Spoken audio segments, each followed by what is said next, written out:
আসসালামু আলাইকুম। ঘটনাটি ঘটে আমার চাচাতো বোনের সাথে। আমি তার মতো করে বলার চেষ্টা করছি। সালটা তখন 2019। তখন আমি একটা মাদ্রাসায় পঞ্চম শ্রেণীতে পড়তাম। সেই মাদ্রাসার একটা হুজুরের কাছে আমি এবং আমার বান্ধবী, ওর নাম তাইবা, ওর সাথে আমি আরবি পড়তে যেতাম। ও আমাকে প্রতিদিন ডাকতে আসতো আরবি পড়তে যাওয়ার জন্য। কিন্তু সেদিন ও না আসায় আমি ওর বাড়িতে যাই। গিয়ে দেখি ওর প্রচন্ড জ্বর। তাই আমি সেদিন একাই আরবি পড়ার জন্য রওনা দেই। যে পথ দিয়ে যেতাম সেই পথে একটা বাঁশবাগান পড়তো।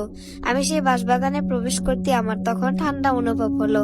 আমি একটু অবাকই হলাম, কারণ তখন গরমকাল ছিল এবং এত গরমকালে ঠান্ডা অনুভব একটু আশ্চর্যজনক। আমি সেটা নিয়ে আর বেশিক্ষণ ভাবলাম না। আরবি পড়ে আস্তে আস্তে সন্ধ্যা হয়ে যায়। আমার আব্বু আমাকে নিতে আসে। বাসায় গিয়েই আমার রক্ত বমি হতে লাগলো। আমার আম্মু আব্বু ভয় পেয়ে যায় এবং আমাকে একটা ডক্টরের কাছে নিয়ে যায়। ডাক্তার বলে তেমন কিছু হয়নি, তাই আমাকে কিছু ওষুধ দেয়, বলে ওষুধ খেলে ঠিক হয়ে যাব। তারপর বাসায় এসে সেদিনের রাতটা আমি খুব কষ্ট করে কাটাই। কিছু মাস পর আমরা শহরে শিফট হই। বেশ ভালোই কাটছিল দিনগুলো। হঠাৎ করে আমার আবার রক্ত বমি হওয়া শুরু হয় এবং সাথে ছিল ভয়ঙ্কর পেট ব্যথা। এরকম কিছুদিন পর পর হতো।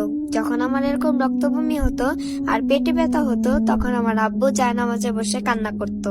এর কিছুদিন পর আব্বু একজন নামকরা হুজুরকে নিয়ে আসে আমাদের বাসায়।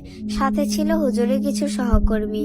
আমাকে দেখে বলে, এই মেয়ের সাথে 100টা বদজিন রয়েছে।